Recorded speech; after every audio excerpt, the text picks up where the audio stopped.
Before I was ever a professional scientist, before I'd written many papers or won any awards, the feeling of being an imposter almost stopped my career before it ever began. You're not good enough. Those people you compare yourself to are every bit as superior as you believe them to be. They know more than you, and they're about to throw you out.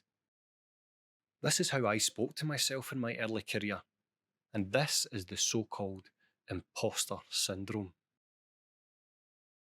The Imposter Syndrome Masterclass was born of the 5 years that I spent researching my book, You Are Not a Fraud, A Scientist's Guide to the Imposter Phenomenon, and the workshops that I've delivered to students, scientists, and leaders around the world since then.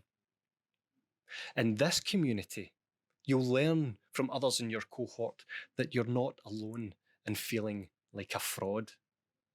Together, we'll acquire the data-driven tools that will help you recast this so-called imposter syndrome to the imposter phenomenon.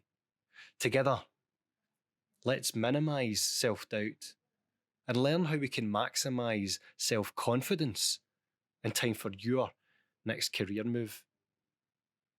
I'm Dr. Marc Reid, and this is your Imposter Syndrome Masterclass.